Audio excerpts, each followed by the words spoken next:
Hi everyone, welcome. We're going to give a few minutes for people to make it in here from the waiting room and then we'll get started.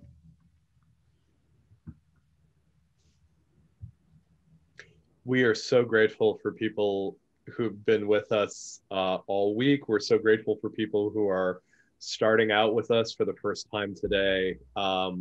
This deep into a pandemic, this deep into Zoom fatigue and burnout for everybody. We're just incredibly grateful for everyone for sharing some time with us.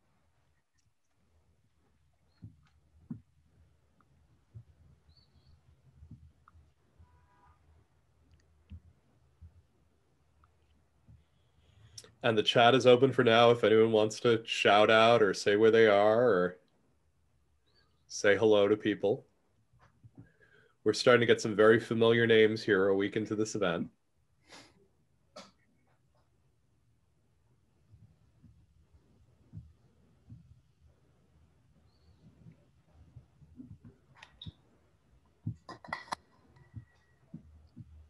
Hi everyone, thanks for being here.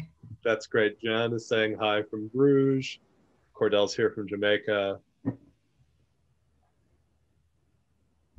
Fiameta is here from Paris.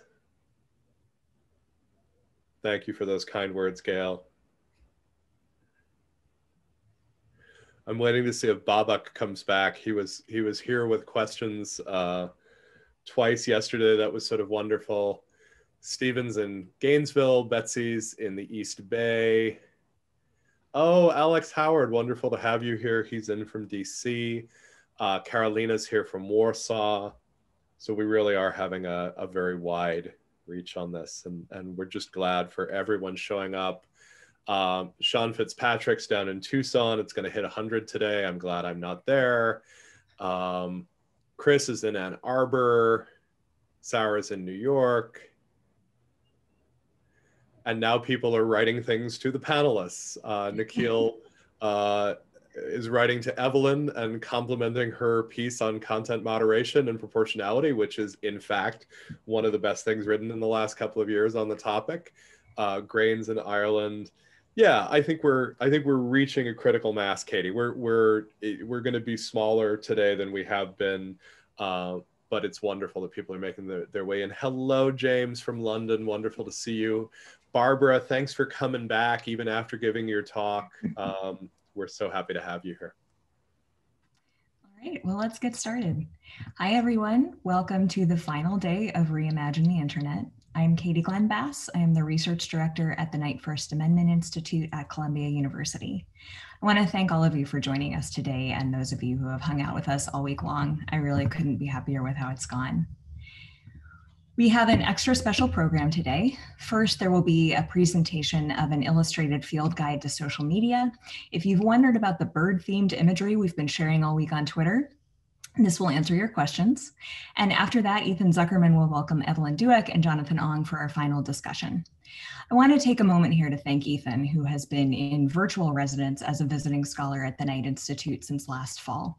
This conference and the presentation you're about to see are the culmination of a year of terrific creativity and productivity. Having him with us has been so beneficial to the Institute's work, and speaking personally, I can say Ethan has genuinely changed how I think about social media and what the internet could be. So thank you, Ethan. I also want to thank the Knight Institute's communications team, especially Lorian Kenny, Madeline Wood, and Candace White. It takes a lot of work to make a conference look easy, and they've done it. Thank you all. And now I have the pleasure of introducing Chand Rajendra Nicolucci, who will be presenting the field guide. Chand is the Knight Institute's current research fellow. He's also an extremely self-effacing individual, which is why I'm going to take this opportunity to tell you that he has been the driving force behind much of what you've seen this week, and particularly the illustrated field guide you're about to see.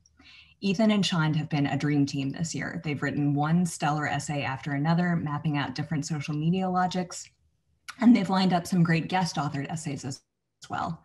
All of those essays are available on the Knight Institute's website and also included in the field guide. Chand has a computer science degree, and he's been very influential in helping the Knight Institute think about how we can work with technologists on our litigation and research projects. We've been very lucky to have him with us this academic year, and now that I have probably thoroughly embarrassed him, I will turn this over to him for his presentation. Thank you. Thank you, Katie. I just feel really incredibly lucky to have been part of this project this year, and I'm really excited to share what our work has produced. So yeah, let me just share the screen here and we can get going. All right, so I'm going to be presenting about a book that we've written this year. Me and Ethan, this book came out of a research project that me and Ethan have been working on at the Knight Institute over the last year. The project came out of Ethan's essay, The Case for Digital Public Infrastructure, which argued for a public service-minded alternative to many of the dominant internet platforms. Part of Ethan's argument was that many of the responses to the challenges posed by today's media ecosystem lack imagination. They're dominated by defensive approaches, which are necessary, but we also need an affirmative vision to work toward. Our project focused on contributing to that affirmative vision. Ethan realized that to imagine a better future for social media, we needed to first understand the present.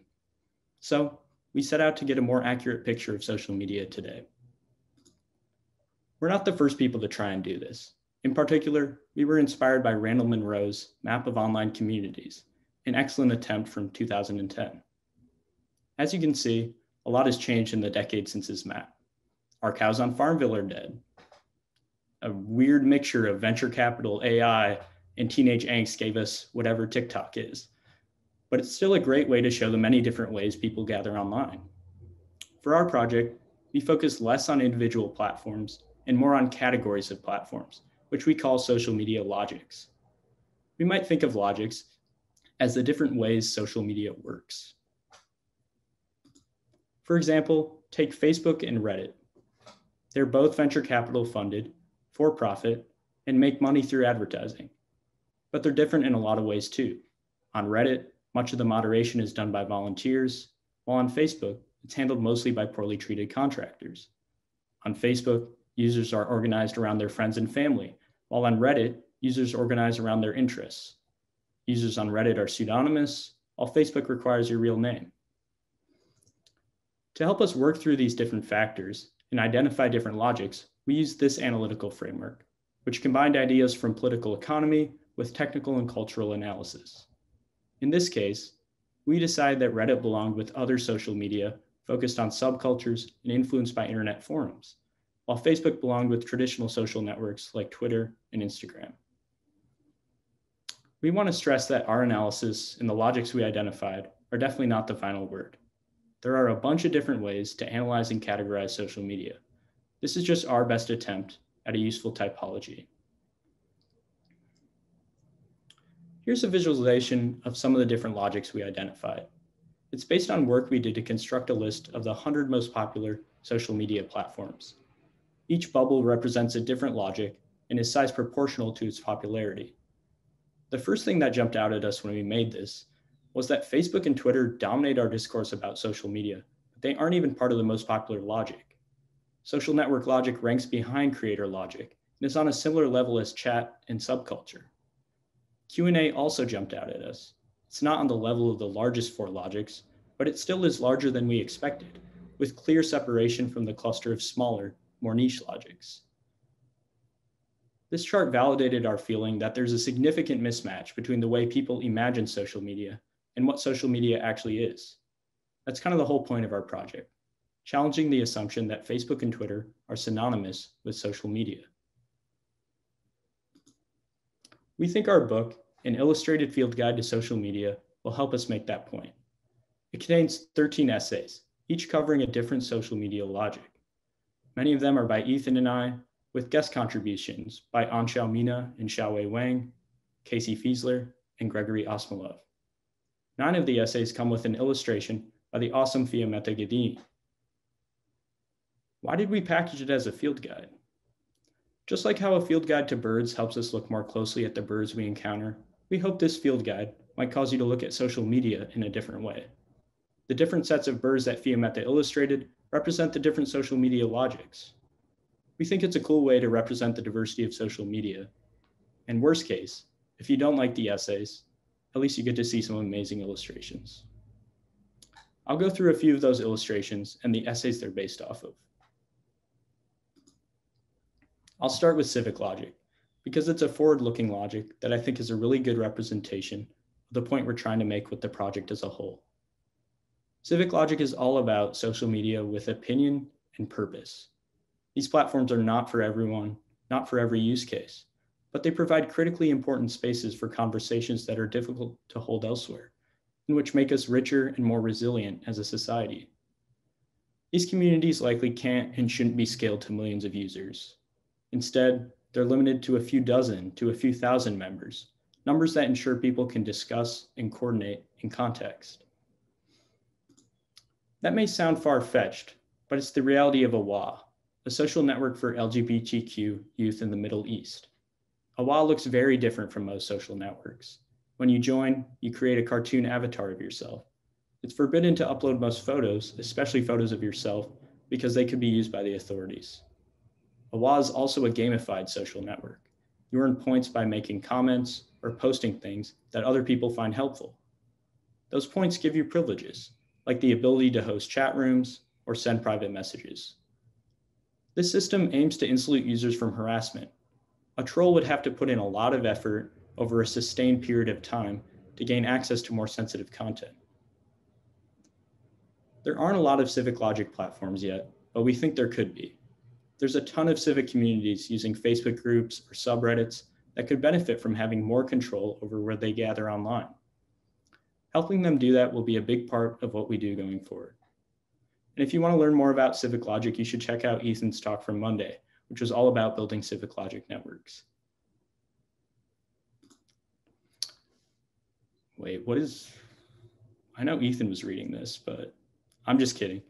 The book we all feared finding on our mom's bookshelf is relevant to GiftLogic, the wonderful essay by Casey Fiesler, exploring online fandom. 50 Shades of Grey was originally a work of alternate universe Twilight fan fiction. The author, E.L. James, faced criticism from the fandom community, in part because by publishing it commercially, she violated a strong community norm against profiting from fan fiction. The fandom community essentially operates as a gift economy, where people exchange things out of a spirit of building something together, or as a labor of love, instead of as a form of commerce. 50 Shades of Grey was just one book. What about when an entire platform violates this gifting culture? FanLib was founded by a group of venture capitalists and sought to monetize fan fiction production. The backlash was quick, and it shut down a year later. Around the same time, LiveJournal, a home for many fan fiction creators, was acquired and made changes that led those creators to feel unwelcome. In response, there was a movement to own the servers, a great rallying cry that resulted in the design and creation of Archive of Our Own, a massively successful fan fiction archive that today hosts over 3.5 million users and almost 7.5 million works. Archive of Our Own was built entirely by fans. Some even learned to code, and the community ownership is clear in the design of the platform. For example, attribution is key in the fan community, and that's reflected in a feature that allows authors to tag works as inspired by other works. Also, Archive of Our Own includes extensive support for fan fiction exchanges, which previously required a huge amount of manual work by fans to organize. GiftLogic is one of the more unique logics we identified. It includes parts of creator, civic, and subculture, while being completely distinct from them as well. It's a great example of how drawing on existing communities can make jumping ship from big platforms easier, and it shows the value in communities building their own spaces. Finally, let's talk about Q&A logic. Last week, Yahoo did what it does best, shutting down a once popular website, Yahoo Answers. Archivists had to scramble to preserve gems like, will my laptop get heavier if I put more files on it? And is an egg a fruit or a vegetable? But Q&A is far from dead. As I mentioned earlier, Q&A is surprisingly popular, with platforms like Stack Overflow, Quora, and Brainly attracting hundreds of millions of users. When you think about it, it's a little weird that people ask questions online and not only get a response, but often a really helpful one. Why do people answer strangers' questions online? Sorry, wrong way. Back in the earliest days of the internet, a study on the Well, an influential bulletin board system, found that most people who answered questions were motivated by status and recognition. How do you win friends and influence people online? You answer their questions. It seems a little bleak though. It can't just be about status, right? We're better than that. Yeah, we are. A later study found that answers aren't just seeking status and recognition. They're also motivated by reciprocity, attachment, and a sense of efficacy. Basically, people answer questions online for many of the same reasons that people contribute to Wikipedia, open source software, and online reviews. People who answer questions are a small and insular group, and they're far outnumbered by the people who ask questions. There's also little overlap between those two groups. In some spaces, that can lead to a toxic dynamic, where answers kind of make up this enlightened elite on the one side, while questioners are kind of the unwashed masses on the other. A good example of this can be found on Stack Overflow. In response to complaints about mean and discouraging answers, an answerer said, "Stack Overflow forces us to constantly interact with a stream of garbage that will inevitably create hostility." A big difference between Q&A platforms and other types of social media is that Q&A platforms take these social roles into account with different policies, norms, and affordances for questioners and answerers. Even though this can sometimes lead to toxic dynamics, social roles are ultimately a good way to guide behavior, and Q&A platforms often benefit from the built-in social scaffolding. It's worth considering whether other types of social media should also design for social roles. For example, should someone with 1 million followers on Twitter be treated the same as someone with 100 followers? For a person with 1 million followers, Twitter is like a printing press on steroids, handling logistics and distribution for one-person publication. For someone with 100 followers, Twitter is more like a book club, somewhere to discuss the things they've read and maybe interact with the people who wrote what they're reading. An approach informed by social roles might subject people with 1 million followers to stricter rules around harassment and misinformation, while people with 100 followers would be freer to interact without platforms intervening. That might help platforms escape from the impossible task of designing one-size-fits-all policies and affordances. Social roles also put platform scale in perspective. YouTube has billions of users, and hundreds of hours of video are uploaded to the site each minute. But only 3% of the site's creators account for 90% of the views. A small group of popular and controversial creators likely account for many of the site's most challenging moderation problems. Is the best way to handle those users with automated tools and poorly treated contract moderators? Or should YouTube invest in a separate, robust and nuanced moderation process for those users? In any community, people take on different roles with different responsibilities. It's a little weird that many of our most popular communities online seem to ignore that.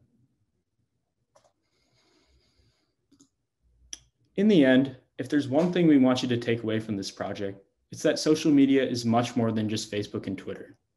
Because Facebook and Twitter are so prominent and so widely amplified by mainstream media, we tend to assume that all social media operate in the same way and suffer from the same problems. But that's just not the case. It's important to keep that in mind as we make policies and investments that shape the future of social media. Ethan and I sometimes imagine the discourse about social media as a rainforest, with Facebook and Twitter as these huge trees, overshadowing a bunch of other interesting stuff happening towards the rainforest floor. Yes, those big trees are important, but if we ignore everything else that's going on, we might, miss the forest for the trees. By widening our vision to include this stuff towards the floor, we're convinced that an alternative vision for social media is possible. It's already happening. The diversity of social media is clear, and so are the possibilities when we look beyond Twitter and Facebook. Nonprofit social media for LGBTQ youth in the Middle East, we have that. For-profit, hyper-local social media that reviews every post and publishes once a day. Yep, we have that too. Venture-funded social media with hundreds of millions of users that's governed in large part by its community, that's called Reddit. Right now, when we think about the future of social media, we're stuck in the imagination of venture capitalists, a few corporations, and Mark Zuckerberg. We hope this field guide can help us imagine something different. Thank you. And now I'm happy to turn it over to a video showcasing the work Fiameta Ghedini and Riva Illustrations did on the illustrated field guide.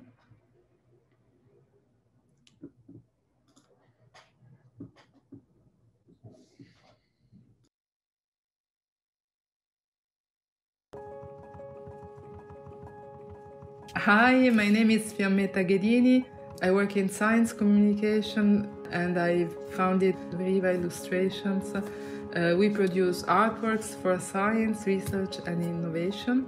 So the idea is to come up with an idea for a bird that would represent the user or the social media ecosystem. And then Ethan told me about his project and he told me that his idea was to create something like in a 19th century style, like Audubon. And I really love that kind of aesthetics of choosing birds to talk about humans.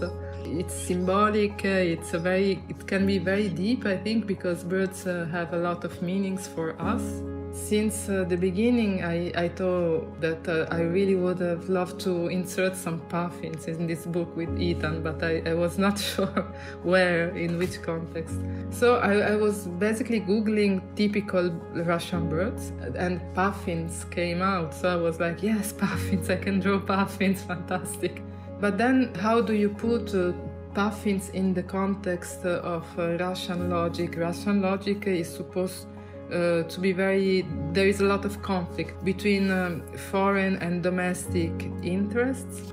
And then I looked up the nests that puffins do, and they are not nests, they are like caves, and they look like trenches, you know, from World War I. So we thought that it could be interesting to represent a conflict, and these puffins are as trenched into their caves, which are really impressive. Sometimes illustration they are really clear in my mind and then they just come out, and sometimes they are more difficult. I don't know why. The creator logic, it was a strange one because I did it, I think, like 3 times because it was just not coming out. I decided to go with this more basic idea of a peacock, which is proud and vain, and all the other birds, they are actually immersed in its logic. They are like helping it. They are fading away in the background. These illustrations, they are not only a decoration of the text, but they have this kind of pedagogical objective.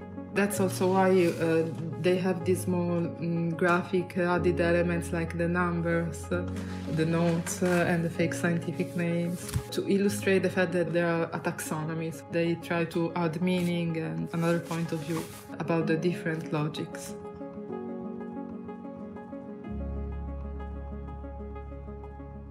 Hi, everybody. Hey, Fiameta. Hi, how are you? Hi, hello, everybody. So glad to have you here, and I'm so glad we got to show off a little bit of your creative process. So now we've heard from Chand about writing it and had a chance to look a little bit about the work that you've done on it. I just wanted to bring all of us together. So first of all, for everyone who's here in the chat, the illustrated guide is now posted on the K1A site, the knightcolumbia.org site, so you can download it. It's a 120-page PDF. A couple of things really quickly on this. This is a finished book, but it's probably an evolving one. One of the things that I'm sort of hoping that people will do is take a look at it and say, well, you missed this logic. You didn't talk about this platform. You didn't look at it this way.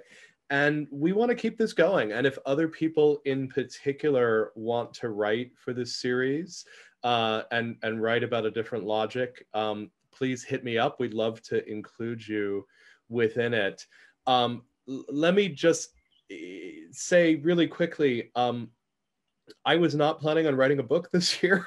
I was hoping on spending some time, sort of thinking through this new project.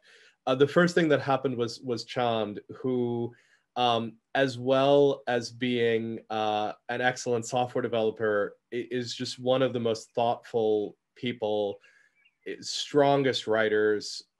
Jonathan was sort of commenting on the draft that he saw of the book that Sean's work is just incredibly nuanced.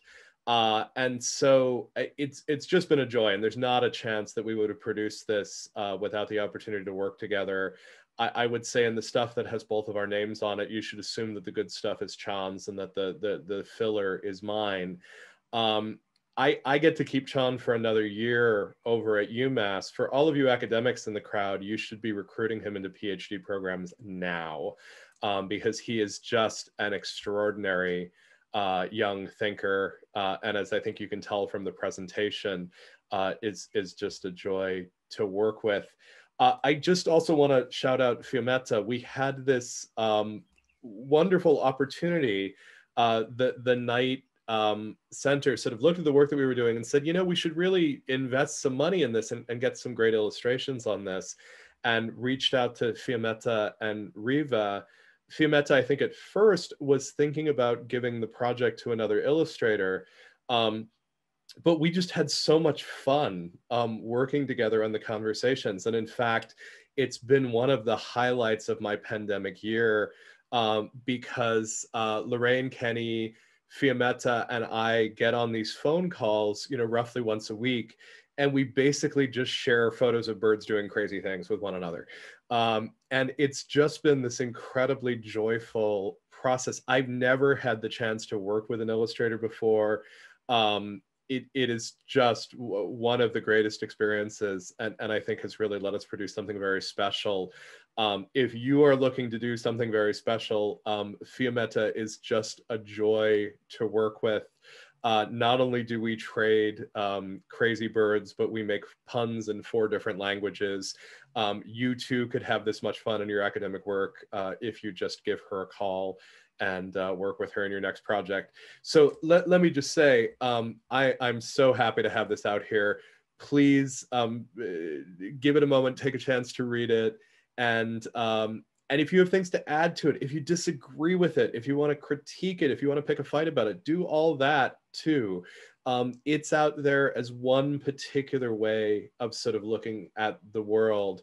And let me just sort of thank the people who are involved with building it. Katie Glenn Bass, who's been responsible overall for the whole project, Lorraine Kenny, who has really driven it forward day to day, Candace White, Adam Glenn, who's done just wonderful, wonderful line editing on this and getting us to AP style, Madeline Wood, as well as Chand, our guest contributors, Anshao Mina, Xiaowei Wang, Gregory Grisha Osmolov, Casey Fiesler, and then everyone on the Riva team, especially Fiameta. So just a round of applause for everybody involved. And thank you for letting us celebrate this with you. I hope you will enjoy your copy of it. We are going to put it on paper at some point soon, and we'll get that off to you afterwards. All right, I'm going to make my co-author friends go away, and now we're going to get into our last pair of conversations here. We're going to feature 2 scholars who I've really asked to sort of come and react a little bit to the essays in the book, the week's worth of talks, but also to really bring their unique perspectives to the table. You've probably noticed that we've tried to steer away from the people that people have heard from 100 times before, the speakers that everyone's heard 100 times before. We've been trying to feature a diverse range of people, and maybe some people you haven't heard before.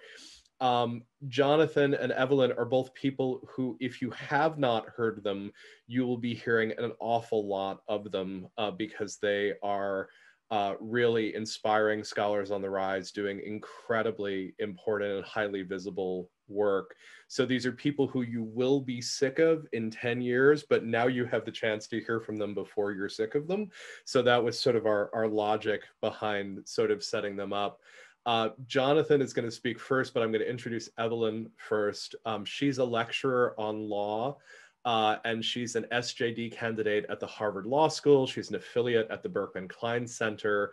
Her work focuses on international and transnational regulation of online speech, content moderation, Her work is appearing in wonderful, wonderful places like the Columbia Law Review, the University of Chicago Law Review, the Atlantic, Slate.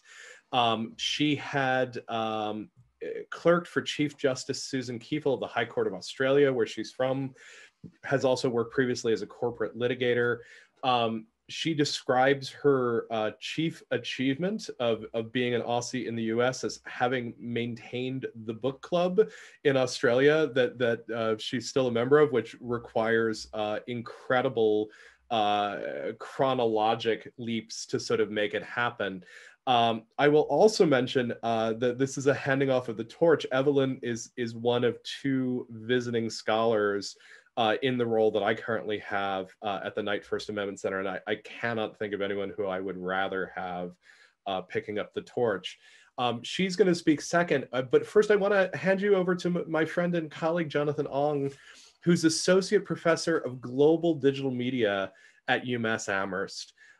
His work focuses on the ethics of media, the moral and social consequences of communication technologies in the everyday lives of minority groups and vulnerable communities, particularly in the Global South.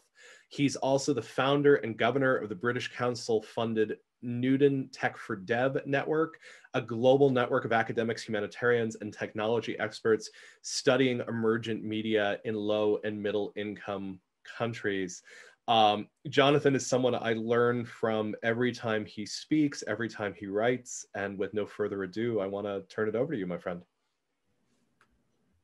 Well, thank you so much for having me, Ethan, and congratulations to you and your team, and to Chan for an amazing presentation.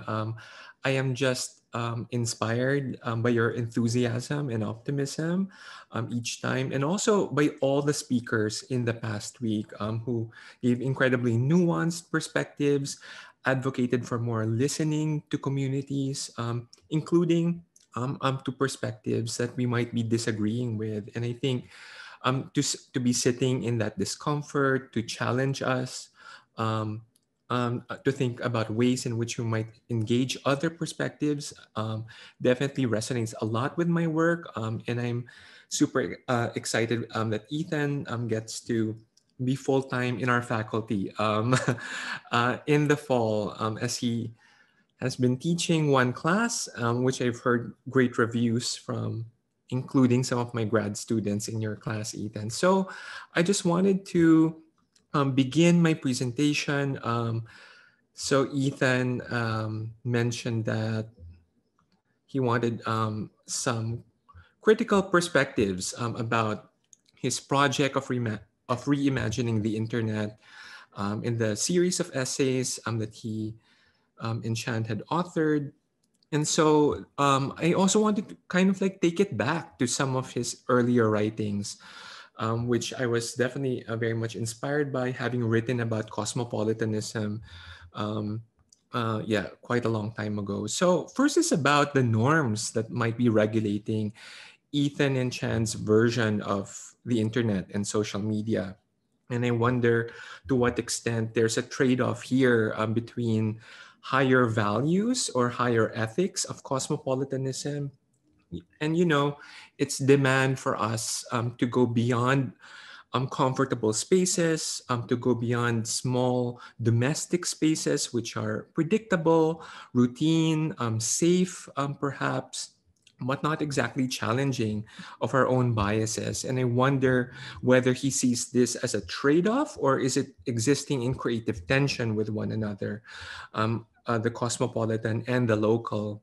And I think about the logic mentioned earlier by Chand of the GiftLogic, right? Which is, as a media ethnographer, definitely inspired by anthropology, I think about that as ethics with a small e, right? The ethics of reciprocity and like meeting one's obligations. But I think the higher virtue of responsibility and the demands in which we need to be calling upon ourselves and other people in terms of listening to other perspectives. I think that could be put in creative tension with one another. And I wonder how that's resolved I wonder how that's engineered into these small spaces that Ethan and Chand are advocating for. I'm also thinking about the earlier talk from a couple days ago with Barbara and Francesca. There discussions as well of conspiracy theorists and QAnon. And I wonder to what extent the local could be easily hijacked by those kinds of perspectives. I see it as kind of like a talk point among of right-wing conservatives, right? To go local, to go off grid is seen as something that is also being supported by those kinds of manipulators. And I wonder to what extent you kind of like buffer your small spaces that you intend to cultivate um, from those kinds of weaponization, from those kinds of hijacking. How do you anticipate that? Um, the second question is one of political economy. So who will fund this new internet of yours, Ethan and Chand? Who will fund this new social media? What will be the donors' terms and conditions? I mean, the politics of funding in digital media research, disinformation research is something that is on the top of my mind as a Global South scholar, where foreign donors often kind of like nudge research to go to a certain direction and often kind of like prioritize short-term quantifiable outcomes over longer-term qualitative outcomes in terms of like shaping narratives, right? Like you don't expect narratives and trust to be built overnight, and it's hard to quantify. And so how would you kind of pitch your project to these kinds of donors, to these kinds of funders? I'm also thinking of the work of Global South scholars whom I admire, such as Payal Aurora, who has critiqued a kind of ICT for the frames around how technology and interventions are often kind of seeing global South communities from a very prescriptive and normative way. They expect them to be behaving according to certain kinds of values. Right, that ICTs for development should be used to get themselves out of poverty, but really refuse to see them as ordinary people, also just seeking socialities, romance, and entertainment. And so I wonder to what extent that compromise with your funders would play out in actual operations. And the third question for your project of reimagining the internet is one of worker justice. How do we ensure the rights and the protection of the digital precariats, the ghost workers behind these new platforms of yours? Um, Insofar as it is built within existing extractive arrangements of global capitalism, what will indeed be new about these platforms if their design, if their maintenance will make use of similar outsourced, invisible labor arrangements that exploit workers' bodies and often those workers uncredited right in the global South? How can we ensure ethics and justice here in the process by which these innovations are developed, incubated, maintained, perhaps also destroyed at some point? How do we celebrate the courage of those who invent them, the champions, the community champions who sustain them, while also opening up those uncomfortable spaces by which these visible frontliners could be held accountable by their own colleagues? Of course, Mary Gray, Siddharth Suri's recent book, Ghost Work, about the invisible laborers powering up technology platforms is at the top of my mind here. And they advocate for ways in which platforms might be valuing everybody's contribution in the process, about the importance of identifying all the people who have contributed to the project. So I'm from the Philippines, and I think about digital workers a lot, especially with how the story of social media plays out in the Philippines. You have on the one hand the Philippines and its story as a call center capital, content moderation capital of the world, along with India, where the digital janitors scrubbing all the filth of our platforms reside in the Philippines, and often in these kinds of with very little access to emotional health and mental health resources and support. At the same time, these content moderators work alongside, not too far from, the paid trolls themselves, right? Who are actually enlisted by politicians, enlisted by the state, for various kinds of ways in which democracy is undermined. Those frontliners are silenced and harassed. And these workers, their skills are for sale to the highest bidder. So I think any kind of advocacy for new platforms should center worker justice. So hope that's enough for in terms of engagement. And now I'll be moving on to just share a little bit about my own research into the space of disinformation in the global south, with particular focus on the Philippines and Southeast Asia. So I'm an ethnographer, and my entry point to the disinformation space has actually been to study digital workers, and the ways in which they are often recruited in various kinds of shadow economies. And disinformation is just one among many in these countries. And these are some of the reports available for public download, and we intentionally made them accessible for many people, including colleagues in the global south. More recently, at the Shorenstein Center at the Kennedy School, I've also been working with Joan Donovan and her team on U.S. domestic disinformation, focusing on racism, disinformation, conspiracy theories targeting AAPI communities. And I think it's so important to be thinking about disinfo, racism, conspiracy in very intersectional ways, and how they have very porous boundaries, and also have very international perspectives about them.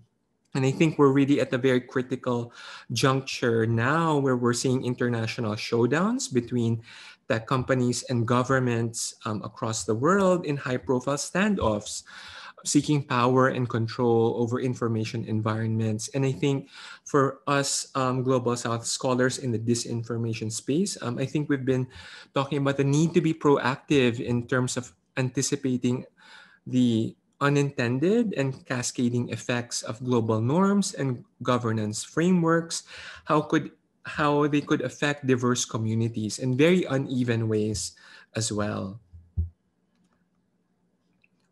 Here's a recent paper of mine for the Social Science Research Council, which summarizes most of my talk today for those of you who are seeking to understand more about specific features of the Southeast Asian disinformation landscape. And here I say that the state is actually the baddest actor, and it's hard to kind of even think about where to begin the discussion of regulation, as our discussions of content moderation, platform governance, deplatforming are easily hijacked by local regulators, local politicians, who kind of frame the issue in ways that would be very opportunistic for them to seize control.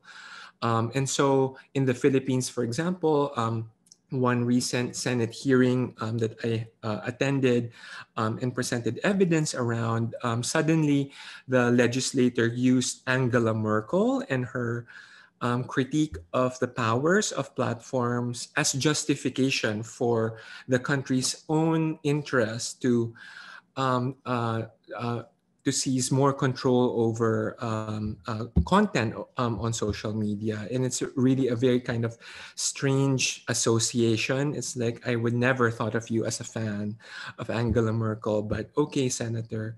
So these are the kinds of issues that face us as researchers, and those also involved in multi-stakeholder collaborations with local policymakers and also activists who are trying to draw more visibility and develop more support mechanisms for many pro-democracy frontliners who are really targeted by state harassment and also various kinds of conspiratorial linkages that they are in cahoots with mainstream media or even foreign funders.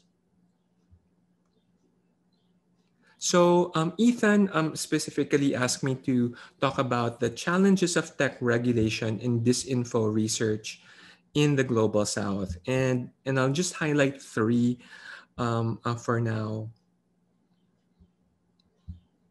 One is telling the It's Complicated story when it comes to mapping out and describing exactly who disinformation producers are, where they come from, how it actually works, to tell a nuanced story of complicity rather than just simple heroes versus villains. That's been harder to even express. And I think one could think about the politics of academic research. One can think about the politics of funding and how it kind of positions the Global South in often very narrow ways, in that you're discursively positioned to think about your contexts in very specific ways. And I think it's really important to have a real intersectional analysis of power within these contexts as well, and to open up those uncomfortable discussions of proximities to power and complicities, which are very hard to kind of express. So there's often very limited range of stories and perspectives that are available to Global South frontliners when it comes to the disinfo space. For example, how foreign funding would be very happy to fund research of foreign interference if it's a Russia or China issue, right? And so a lot of Global South research is kind of nudged by foreign funding to say, hey, study WeChat, study TikTok, and how it might threaten democracy in your country. And I think this would be subscribing again to these very kinds of predictable narratives of heroes and villains, and also neglect the consequences of these kinds of frames, fueling, for example, rising anti-China sentiments within regions in Southeast Asia. And I think that's very difficult to kind of address and to put forward as well. And researchers have various ways to kind of subvert some of these frames. And I know of many researchers who try to do this in their own practice. Another issue here is about the discourse of platform determinism and platform accountability, where I think I see a lot of pro-democracy frontliners in the Global South lobby and spotlight Facebook, right? And blaming Facebook for quote-unquote ruining democracy or shaping electoral outcomes. On one hand, these narratives are widely available in Western contexts as well. So it's a kind of like copy pasting of existing kinds of narratives and frameworks, which to me flattens out a lot of complexities within these countries. As Ethan has said many times before, in terms of how he accounts for the spread of alternative media in the Global South, and I'll paraphrase, for many people, ordinary people in the Global South, the reason that they have embraced alternative media is because for the first time they have finally gained a voice, right? Mainstream media spaces have often silenced many people, and their voices are not included and not represented in some of these platforms. And I think there's a way in which critiquing mainstream media, critiquing existing liberal institutions, and the kinds of failures of democratic representation there are often now sidelined in terms of a very singular narrative of platform determinism. And as an ethnographer, I try to work around this, but also engage this creatively. I think for many frontliners in the Global South, especially human rights activists, to raise the issue in terms of these kinds of narratives, to spotlight the real harms and targeted harassment that they experience, funnels new support and emergency mechanisms for those who are directly in harm's way. In some cases, I would say it kind of simplifies the complex narratives and responsibilities um, of um, of many of us working in these institutions for to the vulnerable communities, right, whose voices are not often taken into account. So um, here I wanted to highlight there's an often also competitiveness and turfing within pro-democracy coalitions that would lead to business as usual interventions. So I'm not here to romanticize the local and to romanticize the South, right, as this space of pure creative collaboration and pure insight, where left to their own devices, people are able to collaborate and work across boundaries. But in a way, some of these boundaries are inflicted by foreign actors. Of course, legacies of colonialism that would be pitting multiple communities against one another. Some are perhaps functions of existing donor mechanisms as well, that, well, these are the usual suspects. It's perhaps just easy and predictable to allow them to do their work as usual. And so I think that the new ways in which direct interfacing of people working from different camps, different methodological backgrounds or spheres of practice, for them to come together in a new way to collaborate on something new, I think that's something that is lacking within these countries. And I would love for us here to think about ways in which we could engage donors to think more creatively there, and to challenge them from reinforcing some of those deep divisions and ways of doing business as usual that go largely unquestioned. And so that's something that I would want to provoke for today. So here I'll just highlight some questions that I think uh, would be of interest, perhaps to many of those in the audience, and to my fellow panelists here. One would be, how can disinformation studies more responsibly represent the fake news producer or conspiracy theorist in ways that can develop more precise language of responsibility and accountability? So for me as an ethnographer, to kind of like shade in those layers of complicity and say that some people are more responsible and more accountable. Others are perhaps also kind of like in this exploitative arrangement, perhaps not fully of their own volition, but are also in desperate need. So yeah, the story of how economic precarity is really at the root of many of these kinds of disinformation shadow economies in the South, I think for me is something that is lacking in the global narratives in disinfo studies. Number two is to, how can disinfo studies help shine a light on global South contexts where local reform is perhaps more challenging than blaming big tech? So where there's a refusal, for example, to acknowledge how existing structures of of in the creative industry might lead to easy ways in which they could be repurposed for disinformation. So I'm hoping that there's more colleagues. I'm thinking of Sahana Odupa, for example, who's based in Germany, and ways in which other kinds of tech regulation from below could be led by researchers, activists, frontliners in the global south.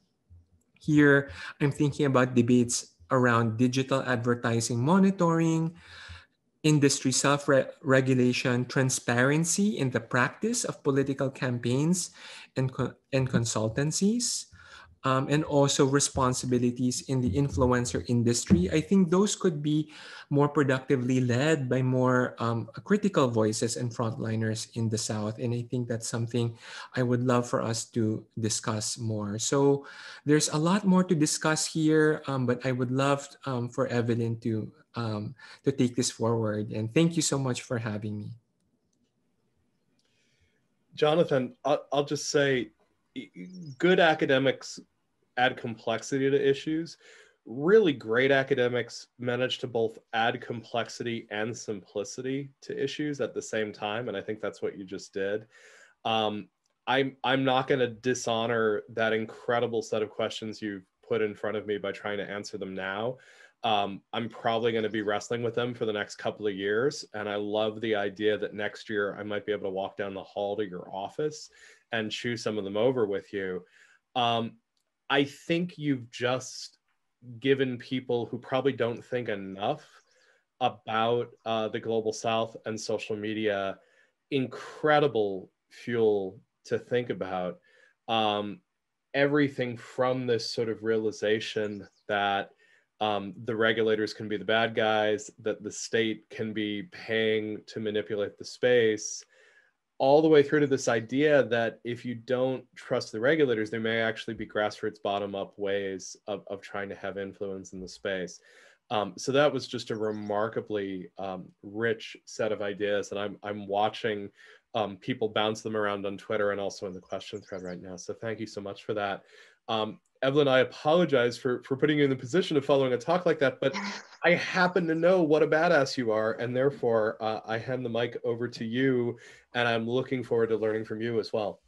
Thank you, Ethan. It is a hard act to follow, but I'm going to try and put some more questions on your plate, hopefully. But first, I do want to thank you for your generous introduction and just organization of this this conference this week. It's been truly exceptional. I want to thank Chand and Ethan for their remarkable book, which I've learned so much from and highly recommend to everyone. It's not just beautiful, it is rich and nuanced. And I think Ethan's sort of just generosity and encouragement has really just come through this entire week. And so very, very grateful for that, which makes me feel a little bad about what I'm about to do, which is to take some shots. So let's do this. I think I'm a terrible person in some ways to finish this conference because I really am going to be a bit of a Debbie Downer.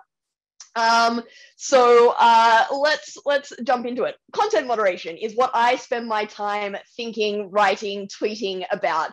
Basically the rules about what we can say online and what we do with content once we find that it doesn't comply with those rules largely. And on Monday, Ethan said content moderation is one of the greatest missed opportunities of social media. So, Ethan is coming for my job before I even have one. So it's not exactly personal, but it is a professional interest that I think I need to sort of defend myself and my field a little bit after this week. So, I mean, this week has been incredibly rich in encouraging us to think much more broadly about what social media is and can be. And I think one of the sort of themes that has come through is this idea of like, let's make things a little bit smaller and let's throw things back to the community more and more in terms of content moderation. And, I think this is not just Ethan and the people this week. This really is something that is coming through in the discourse more and more about content moderation and social media. And I am not so sure, as my framing might have set up. I'm skeptical of this narrative. I think overwhelmingly the story of the last decade, and especially the last 4 years of techlash in content moderation, has been a call for more centralized gatekeeping rather than less. And so, sort of to take us back to the beginning, most people will know John Perry Barlow's famous Declaration of Independence of Cyberspace, and they probably know it for those initial words declaring that governments have no sovereignty in cyberspace. But another really important ethos described in this declaration, which sort of pervaded the early internet, was this idea of that the internet would sort of govern itself, that it will govern itself through collective action, it will grow from ethics, enlightened self-interest, that governance will emerge. And I really think in the last few years, society has set a big thumbs down to that kind of idea and approach. And I think we really have seen the rise and call for centralized gatekeepers. It's Friday. I'm going to have a little bit of fun with this. All right. So Jonathan Zittrain, my colleague at Harvard, has called this the 3 eras of digital governance. And if we think of the John Perry Barlow era as the rights era, where the idea that intermediaries should shape users' technological experience was that it should be limited. I mean, they always did it in their own commercial interests, but beyond that, the idea that they should interfere on the behalf of like society was sort of seen as not really the way it should go. And in the last few years, we've really moved to this idea of a public health era. This idea that intermediaries should be balancing the costs and benefits of speech. They should be interrogating what is the harm of this speech, and is it valuable, and is it worth keeping up? In my work, I've called this moving from a post-Trump era to a proportionality era, which Ethan kindly mentioned the paper at the beginning of this panel today. But it's largely the same concept. And I think that this public health era, in one way or another, in one form or another, is here to stay. And so the question that I spend my time thinking about is the legitimacy era. How do we legitimate that? How do we make that exercise of power in the public health era accountable to us and not purely to commercial interests or platforms' own interests? But the burden of my sort of talk today is the idea that the public health era is in one form or another here to stay. Chan and Ethan's book, I don't want to sort of present a straw man of it or a parody of it. It is extremely nuanced and references a bunch of these complexities. And so I'm actually just going to be referencing a bunch of examples that they also talk about in their book. And one of them, sort of maybe the key one or a very emblematic one from the last few years, is Reddit, which stepped in and banned the infamous subreddit, the Donald. So Reddit is often talked about in these conversations about decentralization kind of as a utopia, as a good example of where this can work. And indeed, there are very many very cool subreddits with lots of puppies and very niche interests where people are finding each other and having a fantastic time. But there are also some very bad and very uncool ones, like the Donald, which for people that don't know is sort of a very toxic, misogynistic and extremist group of people, unsurprisingly from the name, associated with the former president. And in the end, Reddit refused to step in for a very long time. But in the end, I think it was last year, last year, Reddit stepped in and banned it. What we wanted in the end was a centralized gatekeeper to come in and shut that thing down. And there's always this quote from the Reddit CEO around that time, which is just so striking to me that I always think about in these conversations, where he said in the aftermath of that decision, "I have to admit, I've struggled with balancing my values as an American and around free speech and free expression with my values and the company's values around common human decency." Ouch. But also, I think what we're seeing there is this idea that the libertarian ethos, the idea that government and governance should be as small as possible, isn't holding anymore. We need something else. And there's been a rejection of that. Maybe it's uniquely American. I don't know. I'm not going to, no comment, says the Australian. Okay, so moving right along, that's not the end of the story of the Donald. The Donald then went and set up its own website called thedonald.win. And it was very, very popular. It had the approximate daily traffic of a subreddit with 2.5 million subscribers. Then it was intrinsically involved with the lead up to the Capitol riot. And ultimately, it got so abhorrent and so disgusting that the founder of the Donald shut it down and pulled the plug on it, and it no longer exists in that form. So again, a centralized gatekeeper stepped in and had enough. The other sort of counterexample of smaller will work, and Ethan himself referenced this the other day when talking about communities, is the next door problem. So we heard the wonderful example of the Front Porch Forum, but the counterexample to that is the next door platform, where it's quietly replacing the small town paper in terms of a source of local news and local community. And it is full of racism, misinformation, and toxic content. And this is like literally neighborhoods, literal communities. It's people that know each other and see each other in the street. This is not a problem of anonymity. This is like just people sprouting off online, and the community moderation, that sort of sense of community wasn't solving the problem. And sure enough, around the Capitol riot, Nextdoor itself again stepped in and stopped recommending political groups to users because it wasn't going to be found to be responsible. It didn't want to be found to be responsible for its platform's involvement in offline harm. Again, a centralized gatekeeper stepping in. A bunch of other sort of platform examples that we can think of where passing the community moderation to the community hasn't worked out. A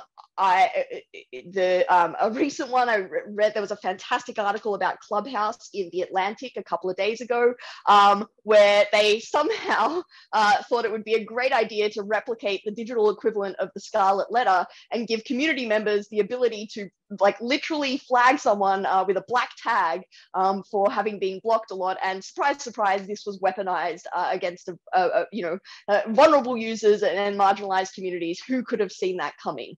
We also know the counter examples of, for example, of 8chan, Gab, and Parler. And I want to sort of stop and talk about these last ones in particular, because these are, free speech. They market themselves as free speech, content moderation free platforms. But it doesn't actually get rid of content moderation. It just moves it around. And where does it move it to? Into the stack. So if the app itself won't do content moderation, what we're seeing more and more is other infrastructural companies, internet infrastructure companies, deeper in the stack, will be forced or will be expected to do more of that themselves. The quintessential example here would be Parler, which in the wake of the Capitol riot was deplatformed by these infrastructure companies, the Apple App Store, the Google App Store, and ultimately Amazon Web Services, which pulled its hosting provider. Now, that's not new. Infrastructure companies and companies in the stack have been doing that for a while. We can think of payment providers pulling services to WikiLeaks. We can also think of 8chan and the Daily Stormer getting kicked off by Cloudflare a couple of years ago. But I think what is slightly new in this conversation, in this era, in this moment, is that it was way less controversial than it was a couple of years ago. A couple of years ago when Cloudflare did its thing to 8chan in the wake of like 8chan being literally involved in a couple of mass shootings within a year, I think it was 3 within a year, and manifestos about those had been posted to the platform by the shooters. It was still sort of controversial in the internet community that an infrastructure company would do such a thing because there's real worries about the power. Whereas now, this was almost like, why aren't these guys stepping in? Why aren't they doing something about Parler? And when they did, there was sort of like this huge sense of relief, and not necessarily as much concern about the power that they were exercising. And I think that just reflects the way that content moderation expectations from society have dramatically increased in the past few years. So it doesn't get rid of the centralized gatekeeper. It's still there. It's just somewhere else on the internet, and and I don't think we're going to be able to get rid of it. Another reason why I don't think we're going to get rid of it is because of this trend that I, in my work, in a paper that I wrote for the Knight First Amendment Institute, have called the rise of content cartels, where instead of decentralizing, what we're seeing is calls for platforms to work together more and create centralized nodes to do more content moderation together. So this started in the realm of child sexual abuse material, where there's a centralized database of known harmful images. There's a shared piece of technology called PhotoDNA that the platforms that use this database can use to check uploads to their platform against this centralized database. And if there's a hit, they get rid of it. This exact model was replicated in the field of terrorist content and extremist content. And if you're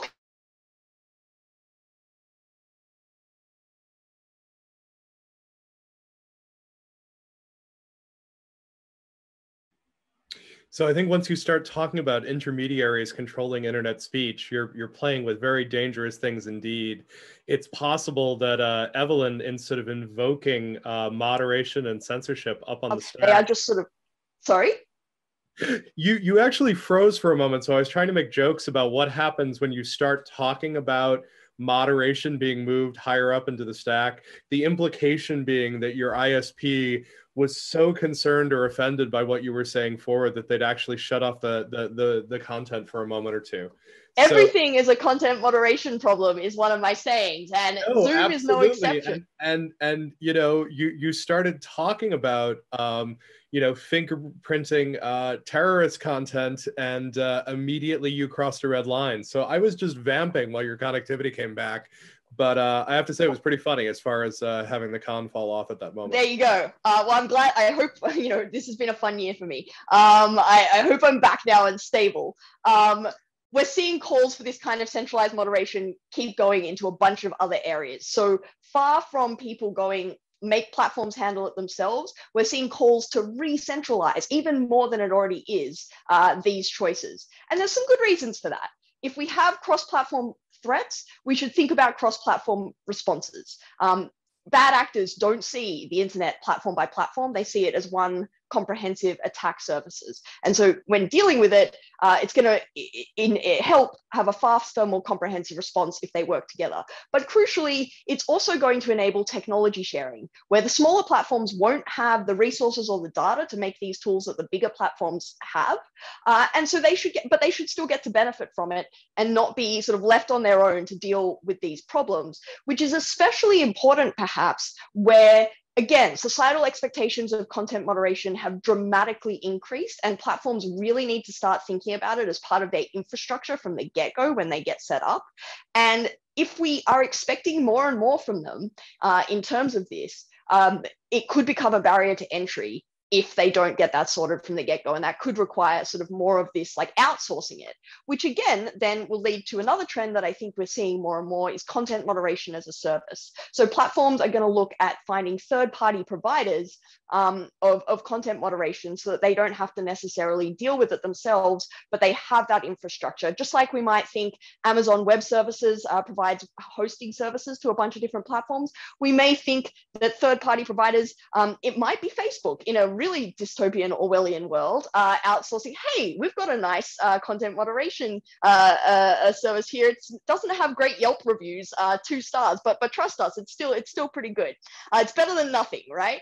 But it could be other third-party providers, and we have seen a bunch of smaller groups already sort of spruiking this kind of thing. Why have I got Peloton there? It's not because I got a Peloton in the pandemic. I did get a stationary bike, but I did not splurge on a Peloton. But it's because of this thing that Ethan and Chan highlight in their book, which is that it's increasingly hard to define what is social media because pretty much everything has a social component these days. And Peloton is no exception. There is the ability to create usernames and communicate to other users through that means. And sure enough, last year, Peloton found that it had a QAnon problem.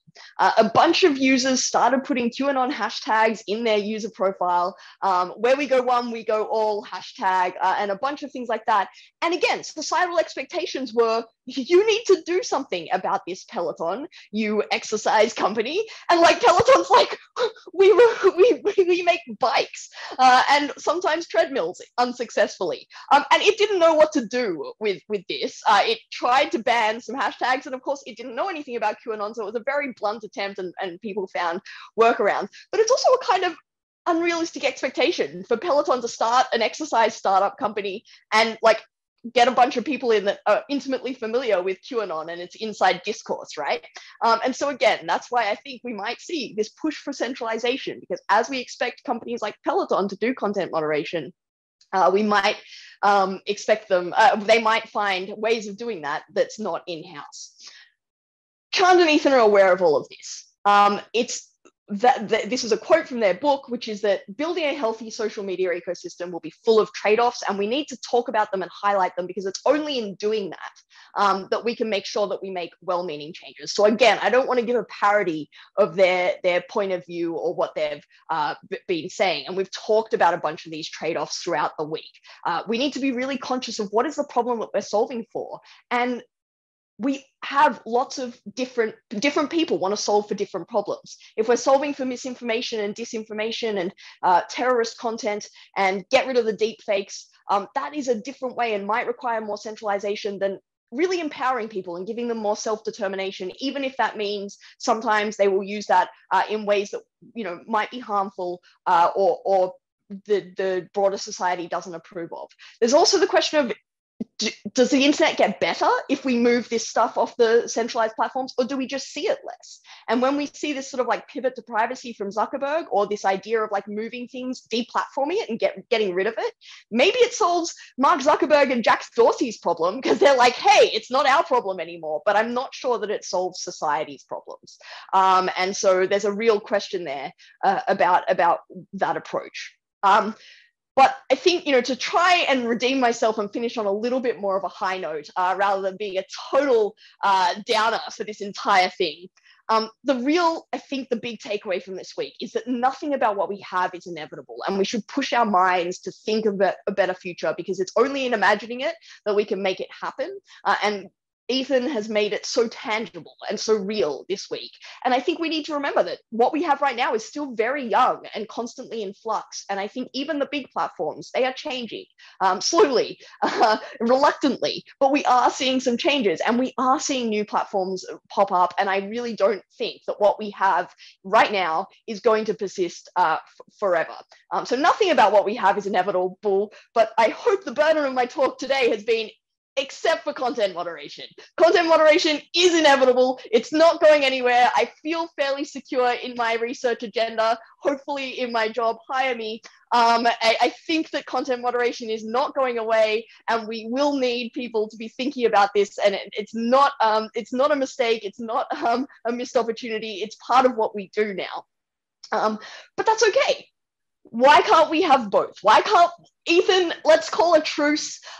We can have both content moderation and your wonderful utopian internet. But I think the hard work now is working out what comes where. And what do we want to leave to the community, and what do we think, no, we need guardrails and someone to step in and be the Gandalf that says you shall not pass on this bridge. And so I think the hard work now is defining that and working out what fits in the middle of that Venn diagram. So I'm going to leave it there. Hopefully Ethan is not so upset that he'll kick me out of this Zoom call with his centralized gatekeeping power that he has to do some aggressive content moderation. I love the idea that maybe we would have just thrown you out, you know, of oversensitive white middle-aged talk show hosts who have thrown guests off the stage. No, first I'm hugely hoping that Gandalf and You Shall Not Pass is something that you've been using in grading student papers. Maybe not during the pandemic, which seems a little bit cruel, but in general, it just feels like something you should have on a rubber stamp, so you can just sort of put it in there. Evelyn, that was wonderful. And let me just say, I hadn't even really realized that what I was doing was setting up this last day for this really engaged critique of what we were putting forward. I think it's great. I actually think it's something that conferences should do in general. We've had 4 days to sort of try to spin out a vision and to try to give a great deal of optimism. I know that not everybody made it last night, but last night was a trip. We had this amazing opportunity to hear some of this work that Ezra Al-Shafei has been doing for years with queer communities in the Middle East. We have this incredibly inspiring example of Assembly 4 coming out of Australia. But you're right, these questions are front and center. You're right that the trend has been towards centralization, in part because it's so hard to deal with everything from QAnon, so on and so forth. My temptation is now to defend myself. I'm not going to do that. I actually want to percolate and sort of wrestle with them. I think we have answers to some of these questions. I don't think we have good questions to others of them. One of the things that I actually think is wonderful is I'm watching people in the Q&A here as well as on Twitter sort of spring to defense. But I guess what I would say to those folks who are committed defenders of the Fediverse and such, let's take this really seriously. I think these are exactly the right questions coming from Evelyn in the space of this sort of move towards the public health internet.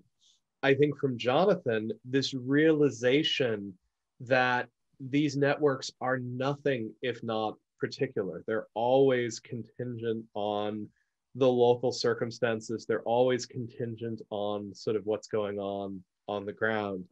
Evelyn, I will say one of the big emphases that I think Chand and I and others are going to be working on in the next few years is thinking about what are the frameworks that you need to make this work. And they are things like access to those databases.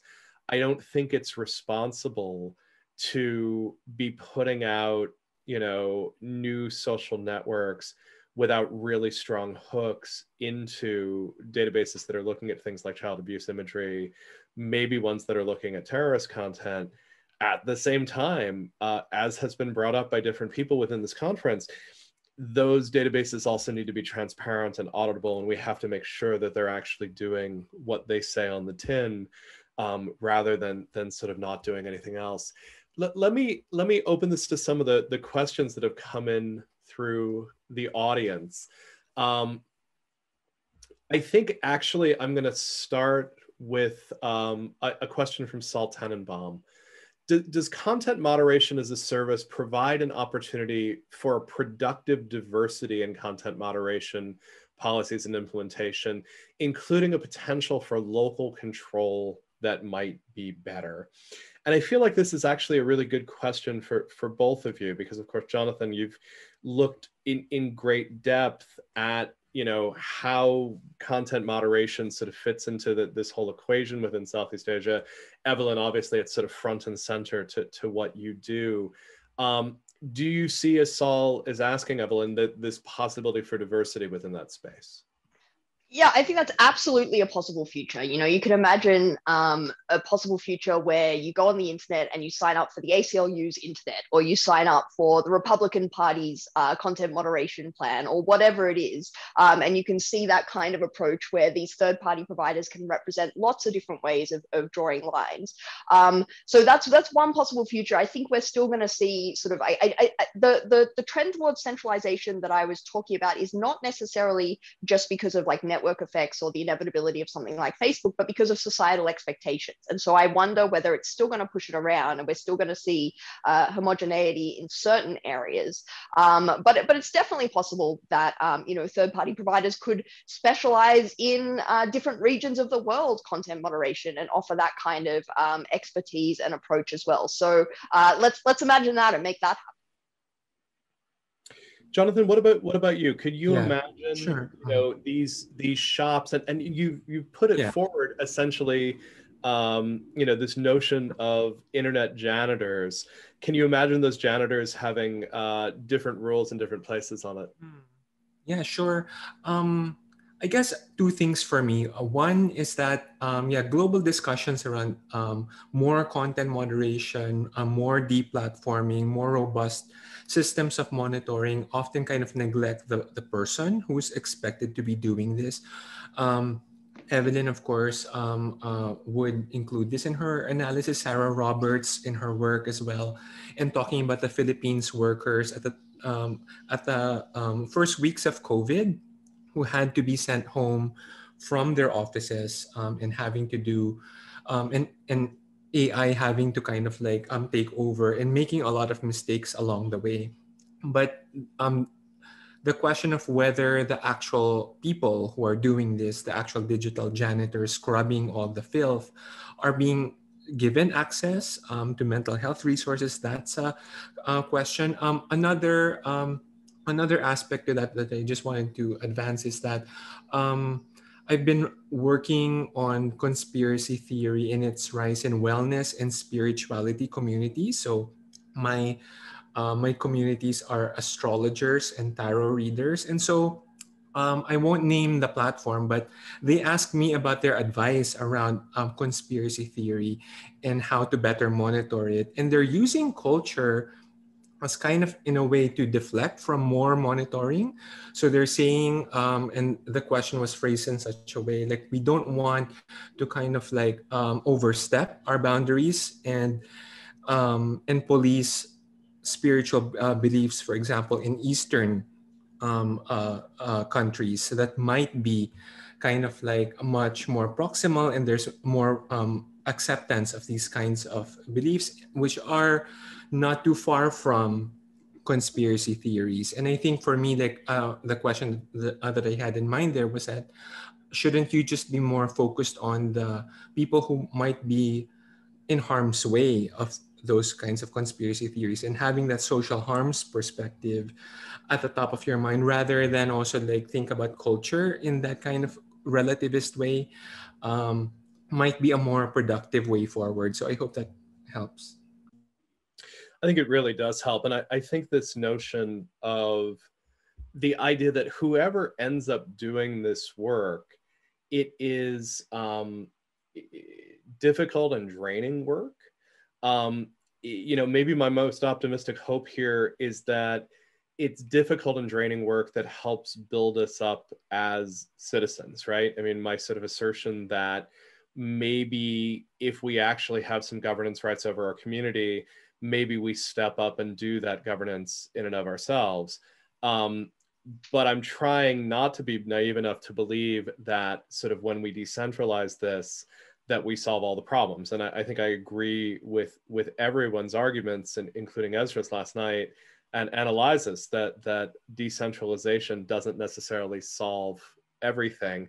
I know that not everyone's actually happy with that. We have folk in the chat and the Q&A being very vocal about their feeling that this conversation is too mainstream and too focused on existing platforms. The flip side to that is that those places also matter. They've got more than 3 billion people sort of actively using them, and those are people with real problems. The flip side is we also have people talking about celebrating the plurality of the discussion.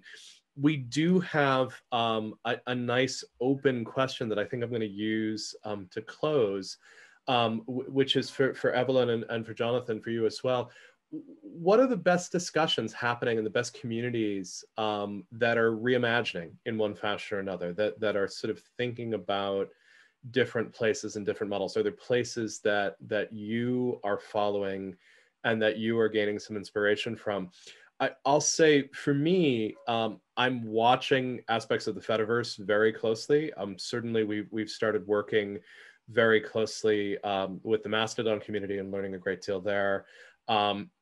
Evelyn's right. I watch Reddit really closely. I think in many ways, Reddit is closer to some of what I enjoyed about the internet of the 1980s and 1990s that was Usenet centric. And no one would adopt it whole hog as a model. I'm really interested in the aspirations of people who are using blockchain and tokenized networks. I have deep worries about the energy concerns around those networks. I have deep worries about whether financial incentive is actually moving us in the right place. Really, honestly, my biggest inspirations are small, single-purpose communities. I think they are the closest to being what actual communities look like. Most actual communities are based around an existing commonality, either a shared interest or a shared geography, and that tends to focus them. And I think in the same way that I've been arguing that small is beautiful, I think focused can be beautiful in a very way as well. Evelyn, any thoughts are there places that you're finding inspiration around this as well? Yeah, so I mean, I am guilty of focusing on the mainstream in a lot of ways. I mean, I'm a legal scholar, and I think a lot about how we sort of solve many of the legal problems that are popping up, and they do sort of tend to focus on those very large and dominant sort of platforms and problems that are in the mainstream in lots of ways. So that's definitely a weakness and something that I want to sort of think more about. So thank you. But I also think like the things that are exciting me. So I mean, Ethan, you have highlighted a bunch of those conversations this week, and things like civic signals and a bunch of folks that are really thinking about the things that excite me about the future of the internet are thinking outside this take down, leave up binary of content moderation, and thinking much more about how affordances of platforms are content moderation choices, and broadening our view of what content moderation is, and thinking more about the people who are looking into ways we can add friction and ways that we can redesign for a healthier internet, and nudges and things like that that are showing like a bunch of really promising results. And we've only really started exploring that in the last year. So I think one of the things that really needs to happen in this space a lot more is more cross-disciplinarity and talking technologists, talking to legal scholars and things like that, so that we can work together to just make these things more of a reality. And for me, please. Yeah.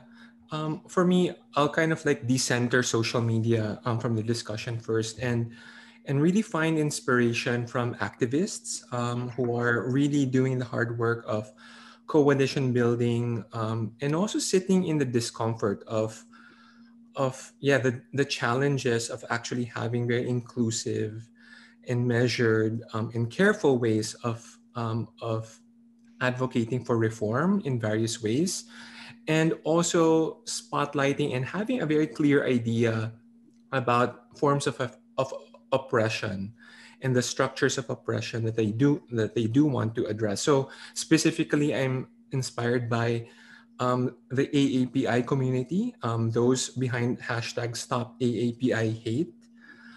This is a Asian American communities, of course, have been targeted of various kinds of hate speech, racist slurs, physical violence, various kinds of disinfo narratives as well, who are trying to recruit them toward conservative and right-wing communities. And I think that's very important to highlight. But I think among the frontliner activists, they do have a clear sense, that this is not a technological it was not caused by social media. It was not caused by technology.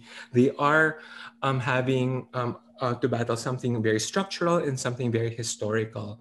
And so those communities I'm most inspired by are those who are very careful in making sure that they acknowledge as well internalized racism within these communities, and finding ways of building advocacy to really address that, acknowledge that, and having very diverse kinds of spaces, and not have very easy solutions. And I think for most of the week, I'm very inspired by many of the speakers who are just super careful and very nuanced. It's not just one easy fix here that is going to get us out of this mess.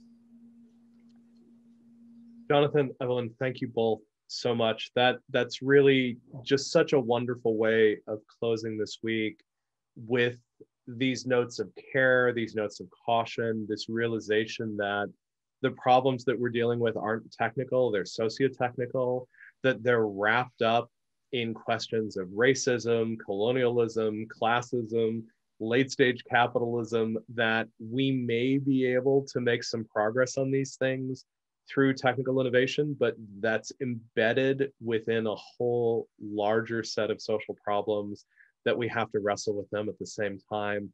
I am so glad to have both of you as colleagues. I'm so glad that we've been able to bring together such a range of speakers around this. I would just beg participants to hang on just a moment. I just want to say a couple of thank yous. I know that people are going to start scattering to the four winds. I want to thank the two institutions that have made this happen. The Knight First Amendment Institute has just been a wonderful place to hang my hat this past year. And I'm so grateful to everyone there, Jamil Jafer, Alex Abdo, Katie Glenn Bass, particularly for the chance to work with Chand on this book, but to work with everyone at this conference. I really want to shout out Candace White and Madeline Wood, who've done amazing amounts of effort to make sure that this conference has gone on smoothly. Lorraine Kenny as well. Very grateful for all of their efforts. We're going to keep this going. Next year, the hope is that we'll be able to do some work in person, and we will almost certainly do events, probably at least one at UMass to try to bring some friends up there, possibly another one in New York to have more of our Columbia-based friends. But I think this worked well enough that we're going to do another week of virtual talks within this format. I know that people feel like certain ideas didn't get enough representation. I know that people feel like things were left off the agenda.